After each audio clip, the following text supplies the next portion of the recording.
Una sa lahat, deadma sa pandemya magkakapitbahay na ito sa Taguig nang makitang dalawang kabarangay nilang nagrambulan sa gitna ng kalsada.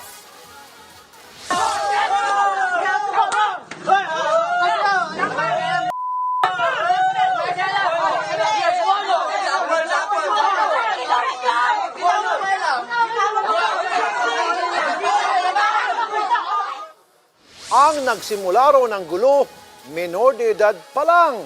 Saan nga ba humantong ang bakbakang ito? Mamaya, abangan nyo ang aming naging aksyon. Narito na ang iba pang malalaking balita sa Frontline. Rekomendasyon ng NEDA sa isailalim na sa MGCQ ang buong bansa. Hindi approve sa ilang mayor at mga health experts dahil baka lumala ang hawaan ng COVID-19. Pero sabi ng palasyo, mas matimbang ang dami ng mga nagugutom at nawawalan ng trabaho. AstraZeneca vaccine binigyan na rin ng emergency use listing ng WHO. Pero wala na raw silang tatanggaping mga dagdag na order. Paano kaya yung mga in-order ng mga LGU? Korte Suprema tuluyan ng ibinasura ang election protest ng natalong VP candidate na si Bongbong Marcos laban kay Vice President Manny Robredo. Pangulong Rodrigo Duterte, binanatan si Senator Ping Lacson sa umano'y pakikialam sa usapin ng foreign policy. Pero hindi nagpatalo ang senador. Abo na gagamitin ng mga Katoliko sa Ash Wednesday bukas. Pwedeng iuwi na sa bahay. At bagong kapatid na si Sian Lim, may relationship tips para maging kasing tatag ng samahan nila ni Kim Chu.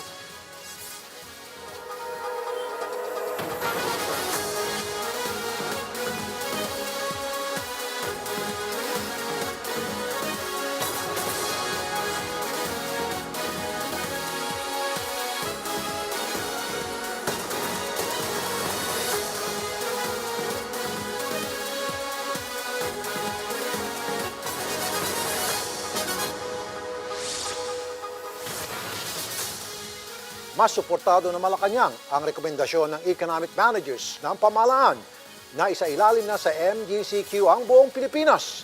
Mas matimbang daw kasi ang dami ng mga nagugutom dahil sa pag-iigpit ngayon ng pandemya. Bagay na tinutulan ng mga mayor at health experts. Nasa frontline ng balitang yan si Marian Enriquez. Ang lumalalang problema sa kahirapan at pagkawala ng trabaho ng maraming Pilipino ang nagudyok sa National Economic and Development Authority na irekomendang isailalim na sa Modified General Community Quarantine o MGCQ ang buong bansa simula sa Marso. Umabot na kasi sa higit 1 trillion pesos ang nawala sa bansa mula nang ipatupad ang lockdown noong March 2020.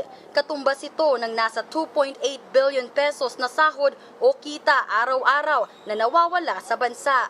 Hindi po naman natin sinasabi na ibukas lang natin yung ekonomiya at wag na nating pakialaman yung COVID cases. Kailangan po natin both. At nakita po natin na nagbukas po tayo last October at yung dumaan po yung Christmas vacation, hindi po naman umakyat yung COVID cases. Ayon sa IATF, maaari namang gumamit ng localized lockdown sa barangay o municipal level. Mas maigi rin nila kung itaas ang public transport sa 75%, dagdagan na ang mga provincial bus, ayusin ang bike lanes at payagan ng face-to-face classes sa low-risk areas. Isama din ang unti-unting pagpayag na makalabas ang mga edad 5 hanggang 70 taong gulang. Maging ang Malacañang, suportado ang lalo pang pagbubukas ng ekonomiya. Kung titimbangin natin yung mga active cases natin na 27,588 at yung mga namatay na sa COVID na 11,517, mas matimbang po ngayon yung mga kababayan natin na nagugutom na nasa 23.7 million, yung ating additional na naghirap na mga kababayan na 4.5 million, yung mga karagdagang nawalan ng trabaho at 2.7 million, at yung all other deaths po dahil mas matimbang na nga po yung paghihirap natin dahil sa non-COVID related activities. Pero tutol dito ang ilang mayor. Kahit naman naka-GCQ tayo, nakita naman natin unti-unti namang binubuksan yung ekonomiya at meron namang mga pinapayagan na mga establishmento na dati naman hindi pinapayagan. So, yung GCQ natin is paluag na rin ng paluag. We should be able to define clearly the health protocols that we need to impose if we're going to MGCQ. And I think that is what is lacking at this point in time. Clearer, a definitive health protocol, a stricter health protocols towards MGCQ. Sa pagtataya naman ng UP Octa Research Team, kung ilalagay sa MGCQ ang Metro Manila, posible umanong matulad dito ang nangyaring holiday surge sa Cebu City. Let's say we open up by March 1. So after 1 month, by April 1, we could be averaging 1,600 cases. And then after another 2 weeks, we could be averaging 3,000 cases. Hindi na kaya natin yung 3,000 cases na yan if we get to that point.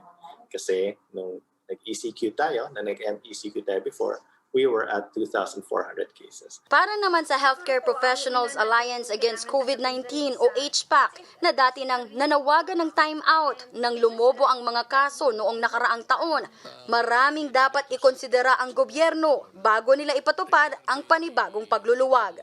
Pero ang tanong po, has the government already done its part in terms of making sure that everyone is safe? Are there transportation systems in place that are safe? Okay na ba yung contact tracing natin? Para nating pinapalabas sa gera yung mga tao na wala naman silang pananggalang. Nagbabalita mula sa Frontline, Marian Enriquez, News 5. Bumababa ang mga bagong kaso ng COVID-19 sa buong bansa, pero may mga lugar pa ring tuloy ang pagtaas ng kaso. Kinumpirma yan ni Health Secretary Francisco Duque III sa televised address ng Pangulo kagabi. Ayon sa kalihim, dumadami pa ang kaso ng COVID-19 sa Central Visayas, Caraga at 8 syudad sa NCR na hindi pinangalanan. Ngayong araw, nadagdagan ng 1,391 ang mga bagong kaso. Dahil dito, pumalo na sa lagpas 552,000 ang kabuang bilang ng COVID-19 cases sa bansa. Mismong si Vaccine Czar Carlito Galvez Jr. na ang nagsabi na may problema pa rin sa supply ng COVID-19 vaccines. Pero sabi ng palasyo, may iba pang pagkukunan ng mga bakuna habang hindi pa rin sigurado kung kailan darating ang mga bakuna mula sa COVAX facility. Nasa frontline ng balitang yan si Greg Gregorio. 2 bakuna na ngayon ang kasama sa Emergency Use Listing o EUL ng World Health Organization. Bukod sa Pfizer, pasado na rin sa WHO ang AstraZeneca. Ibig sabihin, maaari nang i-deliver ang mga bakunang ito sa iba't ibang bansa sa pamamagitan ng COVAX facility. Magandang balita ito para sa Food and Drug Administration. Ang EUL na lamang kasi ang inihintay para ma-deliver ang AstraZeneca vaccines mula sa COVAX facility. Technically, wala naman ng impediment sa pagbigay ng COVAX facility ng AstraZeneca dito sa Pilipinas at pagdating niya dito, maaari na rin siyang gamitin dito sa atin for our vaccination program. Originally, I think WHO and COVAX were targeting about 5.5 million to 9.5 million. Pero wala pang siguradong petsa kung kailan i-deliver ang mga ito. At sa ngayon, hindi na tumatanggap ng dagdag na orders ang AstraZeneca pati na ang Moderna mula sa anumang bansa dahil sa mataas na demand. Pero tiniyak na Presidential Advisor for Entrepreneurship Joey Concepcion na hindi ito makakaapekto sa bukod pang 17 million doses na in-order ng Pilipinas sa ilalim ng tripartite agreements kasamang AstraZeneca at local government units sa bansa. The 17 million doses that the private and the LGU order is on track to be delivered on time. Yung 2.6 to 2.8 million will be first, May and June yan. Yung balance nun will be in the third quarter. Dahil dito sa American manufacturer na Novavax na order ang private sector ng karagdagang vaccine supply. Sa ulat naman ni Vaccine Czar Carlito Galvez Jr. kay Pangulong Duterte kagabi, inamin itong problema pa rin ang demand and supply ng mga bakuna hanggang sa second quarter ng taon. Sinasabi nga po natin sa first quarter, second quarter, makakahirapan po rin tayo dahil kasi yung karamihan ng mga Western vaccine ay ginagamit po ng mga taga-Europe at saka sa Amerika po. Sabi ng palasyo, bagamat wala pang eksaktong petsa ng pagdating ng mga bakuna mula sa COVAX facility, may iba pang pagkukunan ng bakuna para sa target ng 70% ng populasyon. Sangayon po kay Secretary Galvez ay yung ating target po na 170 na mga bakuna ay makukuha natin. 44 million po galing sa COVAX, 25 million galing sa Sinovac, 10 to 15 million galing po sa Gamaleya, 30 million ang galing po sa Novavax, 17 million ang galing po sa AstraZeneca, 20 million po ang galing sa Moderna, 15 million ang galing sa Pfizer, at 5 million po ang galing sa Johnson & Johnson. Nakasulat na nga po, nakataga na po sa bato na pagdating po ng 23 ng buwan na ito, darating din po ang Sinovac. At habang inihintay ang pagdating ng mga bakuna, sabi ng mga eksperto, patuloy na mag-ingat lalo't may banta ng variants. Huwag din daw iisipin na may immunity na tayo matapos ang halos isang taon. That's a very dangerous impression because yes, maybe the number of cases are stabilizing, but it does not mean that we will actually already stop what we're currently doing. Porque hindi ka nagkasakit, may immunity ka na. At tandaan natin na isa sa 10 mga nagkaroon ng COVID walang simptomas. Nagbabalita mula sa Frontline, Greg Gregorio, News 5. Susunod, mga kontra sa anti-terror law, tuloy ang laban sa loob na at labas ng Korte Suprema. Pagsugod ng mga pulis sa Bakwit School ng mga lumad sa Cebu, kinundena ng University of San Carlos. Abangan ang lahat ng yan sa pagbabalik ng Frontline. Pilipinas.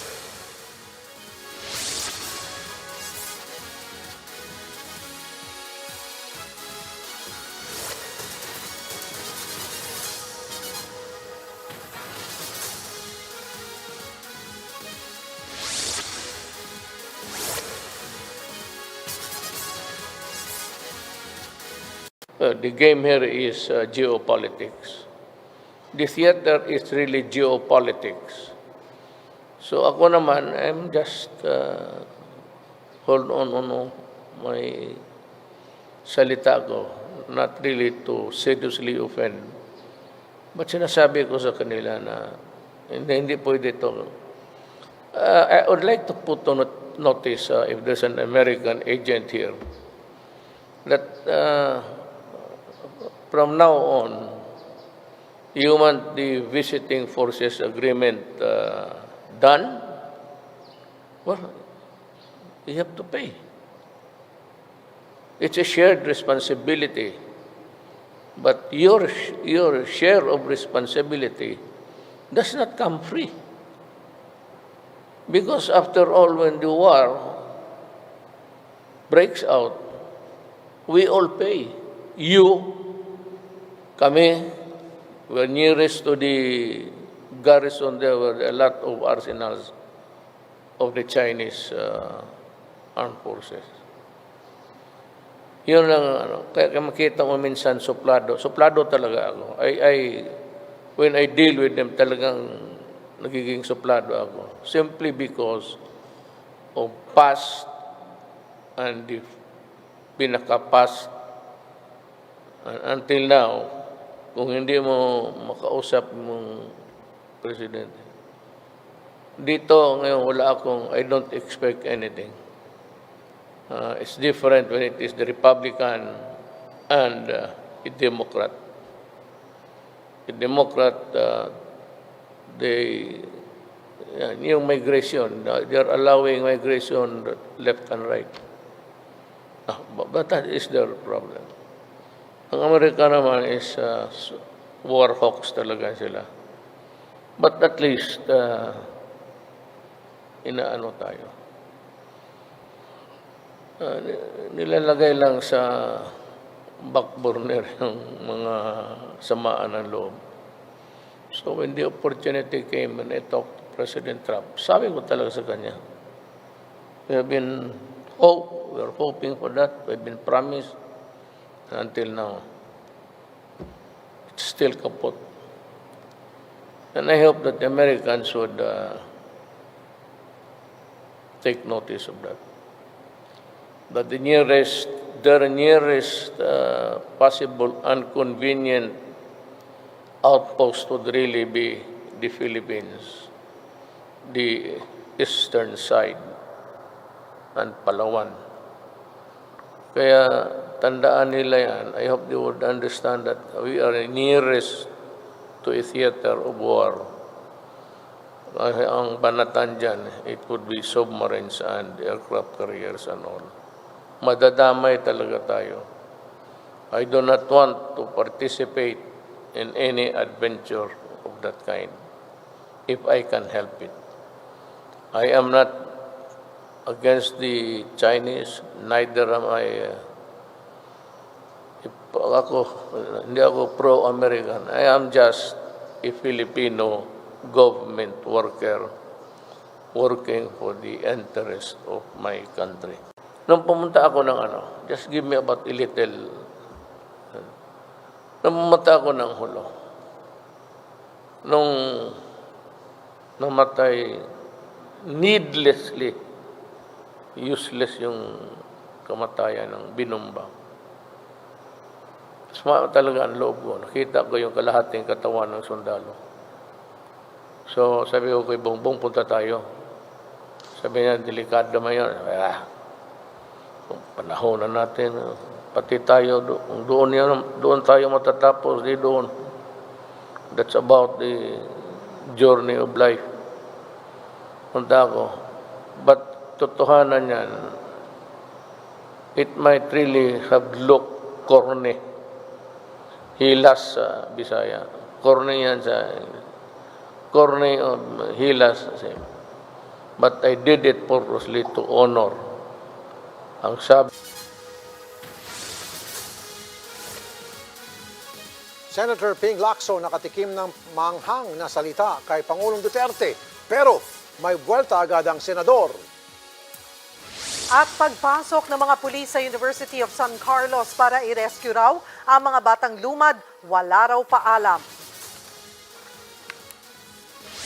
Nakatikim ng maanghang na salita sina Vice President Manny Robredo at Senator Ping Lacson mula kay Pangulong Duterte kaugnay sa komento nila sa umunoy pangingikil sa Amerika. Pero si Senador Lacson matapang din buneltahan ng Pangulo. Nasa frontline ng balitang yan si Maricel Halili.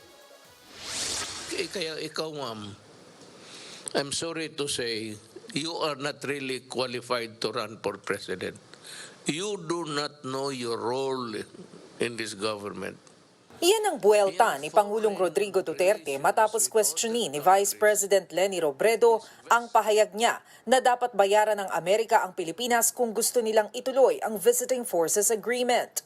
Sabi ni VP Leni, nakakahiya ang sinabi ng Pangulo dahil para na rin itong extortion. Tugon ng Pangulo, halos wala naman tayong nahihita sa US. Hindi nga raw pinagbigyan ng US Congress ang hiling ng gobyerno na pagbilahan tayo ng helicopter. Sa war games nga umano, dinadala lang dito ng mga kano ang mga armas para mag-practice. Pero inuuwi rin nila kahit pa pinapayagan silang gumamit ng kampo militar sa Pilipinas. That is my advice to you. You do not use this word, mga extortion. When we say you pay, dapat talaga magbayad. Ang tingin mo sa, ito? Tingin mo sa Pilipinas, koloni ng Amerika? Basta libre na lang lahat. Tayo, kung may bayad tayo. If by unfortunate chance, you become the president, please, study more. I think that you need a refresher course sa law. Depensa ng kampo ni Robredo, kahit kailan ay hindi naman tinugunan ng Malacañang ang totoong issue.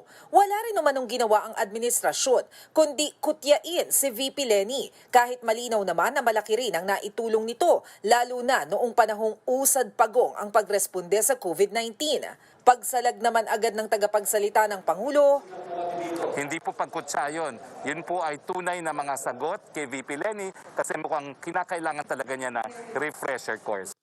pero di lang si Robredo ang pinag-initan ni Pangulong Duterte. Maging si Senador Ping Lacson, nakatikim din. Lalo't pareho sila ng pananaw ni VP Leni sa usapin ng VFA. Hindi raw dapat nakikialam ang mga senador sa foreign policy.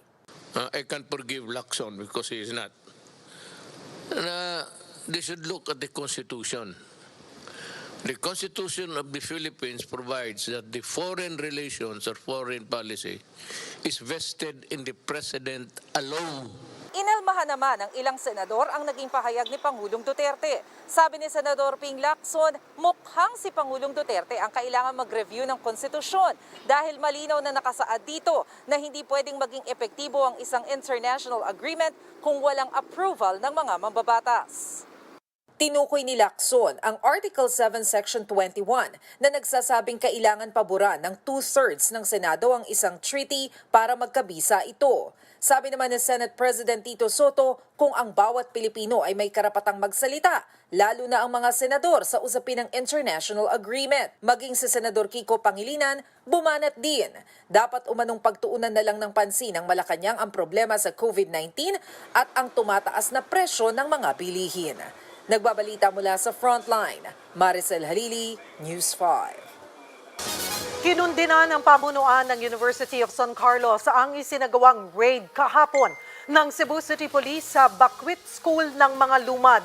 Ayon kay Father Narciso Celian Jr., University President ng University of San Carlos sa Cebu, hindi nakipag-ugnayan ang mga pulisya sa kanilang pamunuan. Ang akala lang daw nila ay dumating ang mga magulang ng mga batang lumad para sunduin ang kanilang mga anak. Hindi rin daw kailangang i-rescue ang mga batang lumad dahil hindi naman sila ikinulong. The bigger story here is really the plight of the Lumad communities, the members of the indigenous people, especially the children who have been deprived of the opportunity to receive education because of the things that are happening in respective places.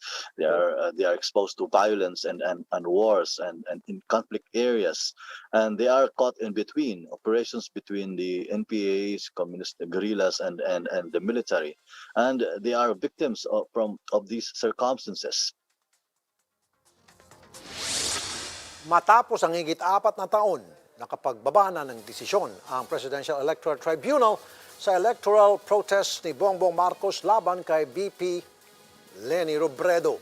Unanimous ang desisyon ng mga maestrado na ibasura ang protesta ni Marcos. Nasa frontline ng balitang yan si Dale De Vera. Sa kauna-unahang pagkakataon sa kasaysayan ng Presidential Electoral Tribunal, nakapagbaba ito ng isang desisyon sa isang electoral protest. Yan ay ang protesta ng natalong Vice Presidential candidate noong 2016 na si Bongbong Marcos laban kay Vice President Leni Robredo at ang hatol ng PET. The Supreme Court, sitting as the Presidential Electoral Tribunal, unanimously dismissed the electoral protest filed by former Senator Bongbong Marcos Jr.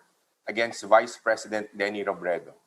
Ayon kay Supreme Court spokesperson Attorney Brian Hosaka, 7 sa mga maestrado ang sumang-ayong tuluyang ibasura ang protesta ni Marcos, habang 8 sa kanilang sumang-ayon lang sa resulta.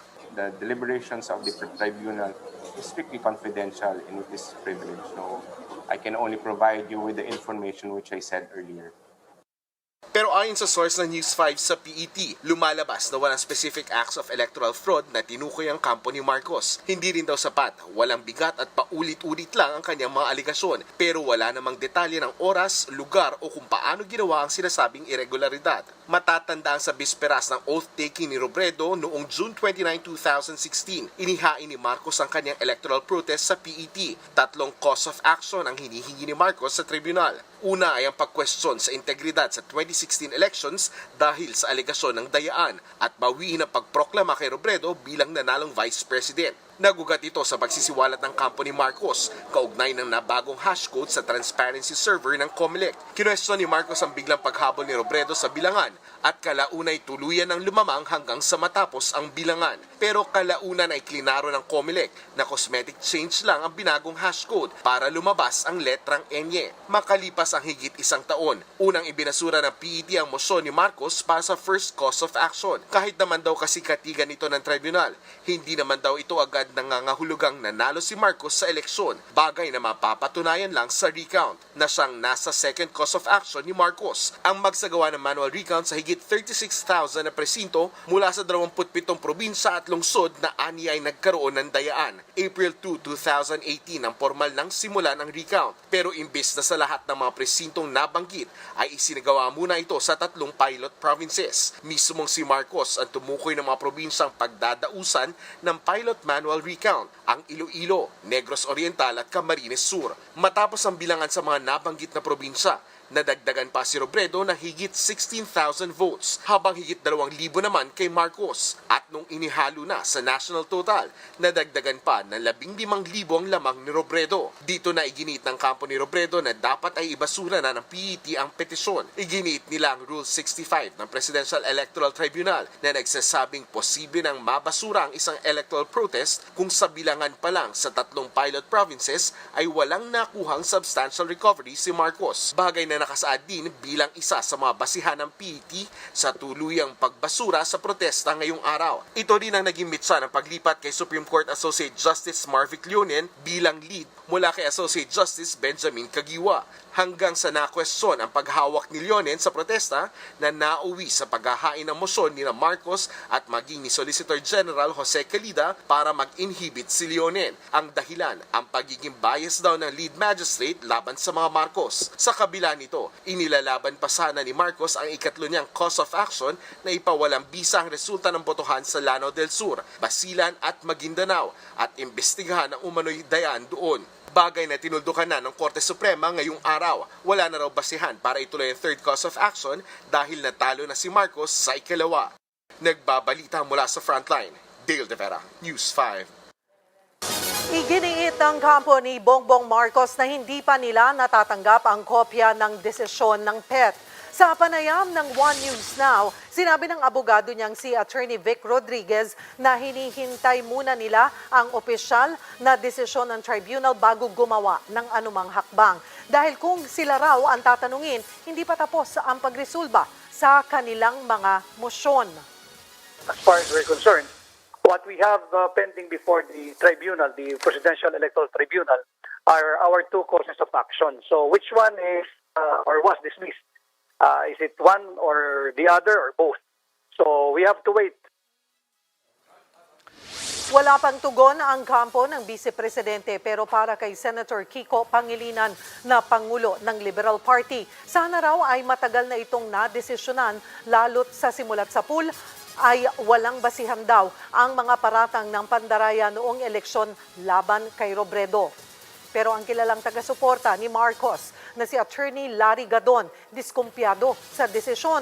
Noon daw kasing nagkaroon ng mosyon para ibasura na ang electoral protest, 2 mahistrado lang ang pumabor dito at pareho pa silang appointee ni Pangulong Noynoy Aquino.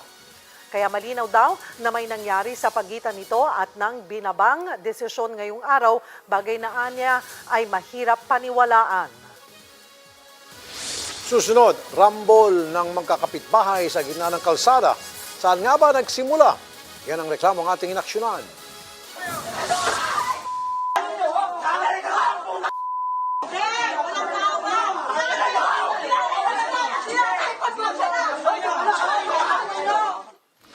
At supply ng baboy sa Metro Manila, lalo pa kayang maaapektuhan ng mga bagong kaso ng African Swine Fever sa Mindanao?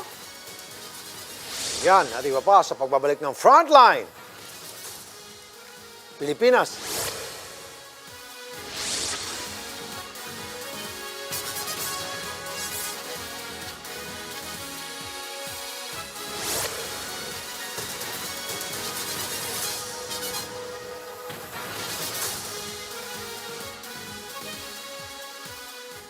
The game here is geopolitics.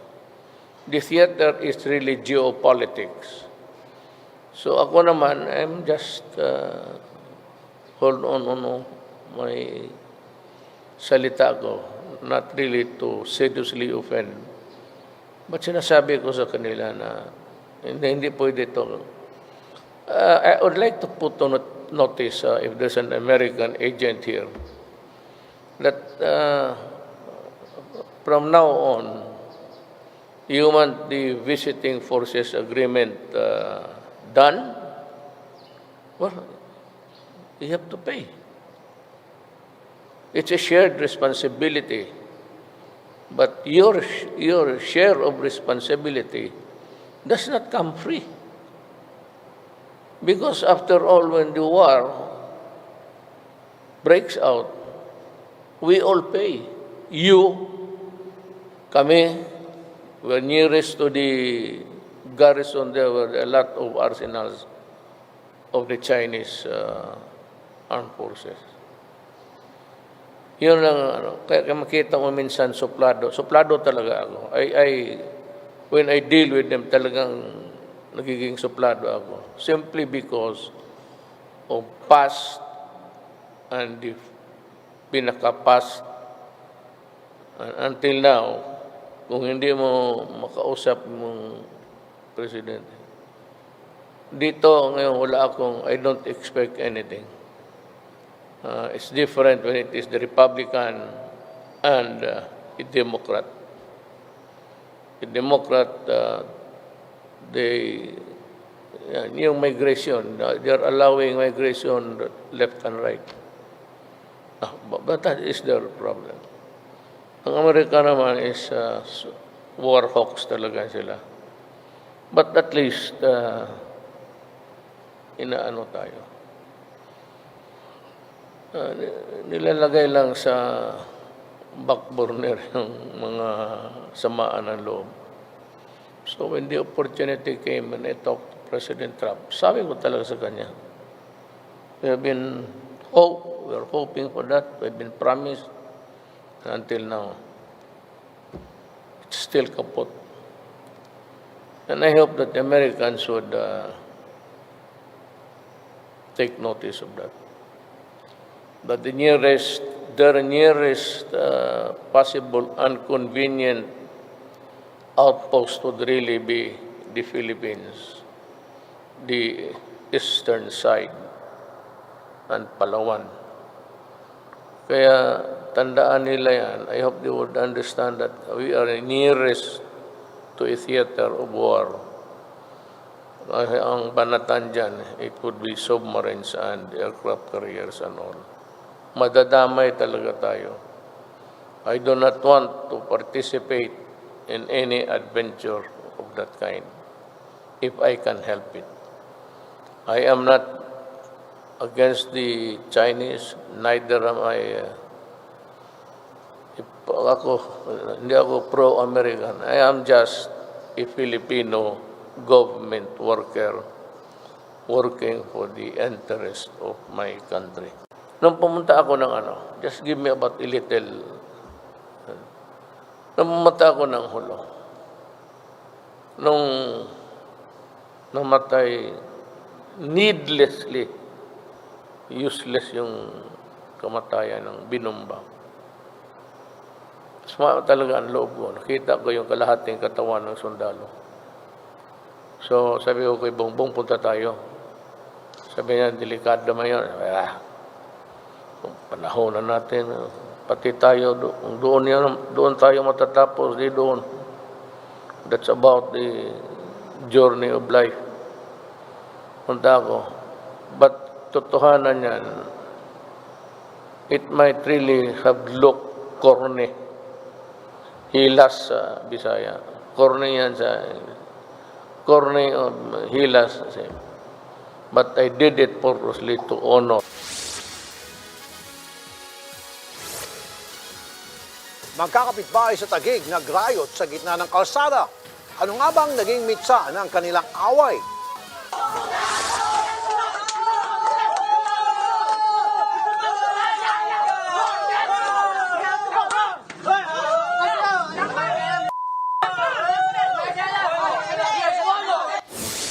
Mahigit 600 baboy sa Mindanao pinatay dahil sa ASF. Supply ng karneng baboy sa Metro Manila, apektado kaya? At low pressure area na posibleng maging bagyo, binabantayan ng Pag-asa.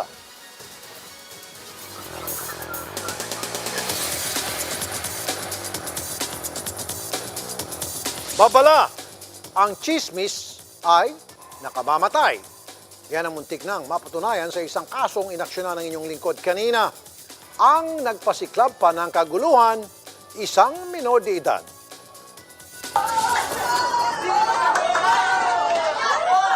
Mistulang mixed martial arts na free-for-all ang eksenang ito na nabidyohan sa isang kalsada sa Taguig. Sa isang lugar na kung tawagin ay Barangay Kalsada. Ang mga sangkot sa salpukan, sina Melanie Bacalzo, 28 anyos, at ang kapitbahay niyang si Cecil, 17 anyos pa lang siya, pero tila sanay na sa rambulan.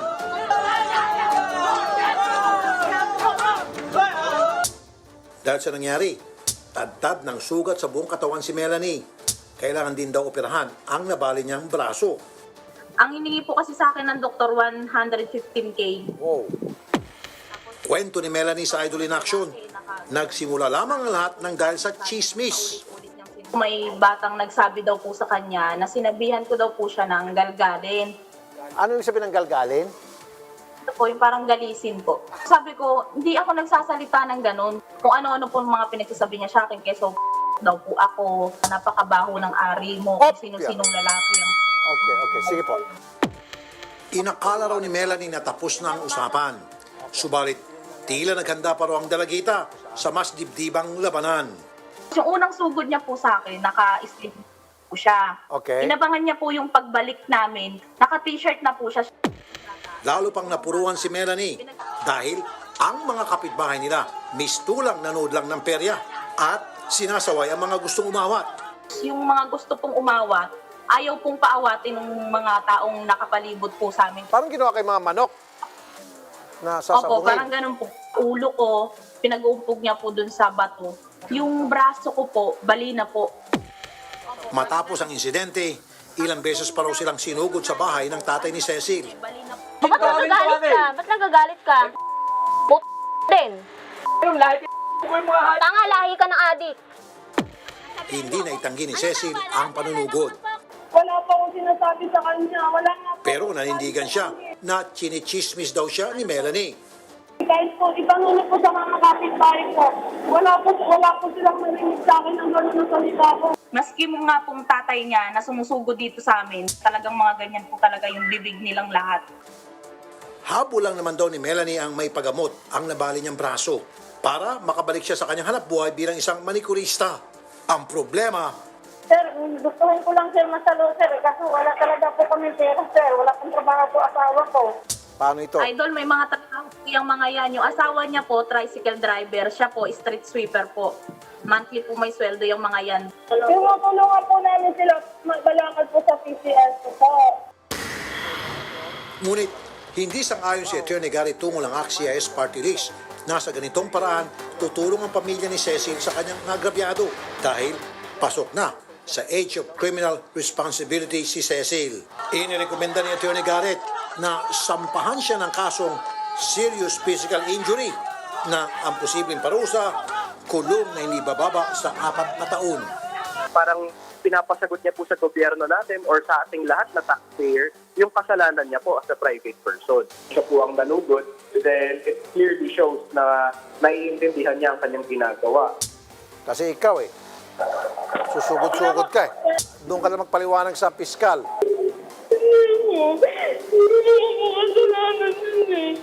Hindi naman ako magaganyan sa'yo kung hindi kami pinagbabantaan ng tatay mo. Ang nanay ni Cecil, nagawa pang humirit ng ayuda. Iba pong humingi ng tulong ko? Ma'am, kayong nag-argabyado tapos kayo hingi ng tulong sa akin. Disiplinahin niyo po yung anak niyo. Hindi ko sasagutin to kasi nga po, kapag ginawa ko ito, marami nang gagawa ng kalokohan dyan. Tapos sabihin, wala akong pambayad. Hindi pwede. Buntot nyo, hila nyo. O, kagagawa nyo ito, panindigan nyo. Sa huli, nagdesisyon tayong pagharapin muna sila sa barangay dahil sila ay magkapitbahay at upang sila ay subukan na munang pag-ayusin. May mga bagong kaso ng African swine fever sa Cagayan de Oro City at Misamis Oriental. Mahigit 600 baboy na ang pinatay sa 4 na barangay. Nababahala tuloy ang Pork Producers Federation of the Philippines na maapektuhan ang supply ng baboy na dinadala sa Maynila. Pero giit ng DA, tuloy-tuloy pa rin naman ang shipment galing sa ibang lugar sa Mindanao tulad ng General Santos City, Socsargen at South Cotabato.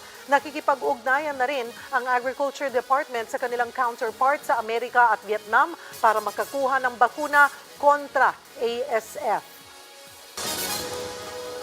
Binabantayan na ng pag-asa ang low pressure area na posibleng maging bagyo ngayong linggo.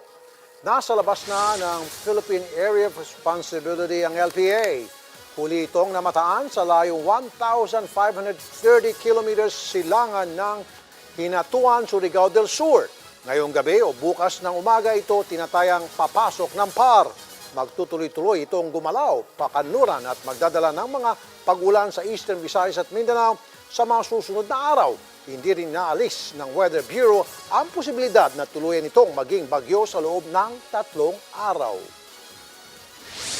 Susunod, abong gagamitin ng mga Katoliko sa Ash Wednesday bukas, pwedeng i-take home. At Senator Manny Pacquiao magbabalik boxing ring na? Tutok lang mga kapatid, magbabalik pa ang Frontline. Pilipinas.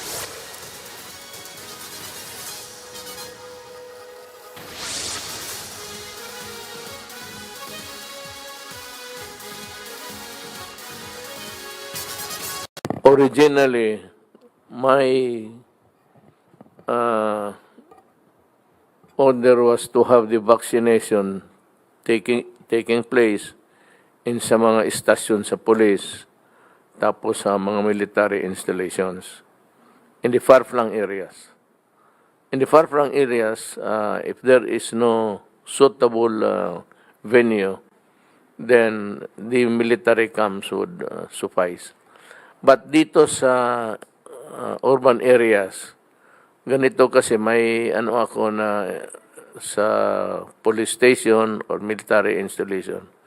Apparently, sa tingin ko, sir, hindi magkasya the indispensable partner of the program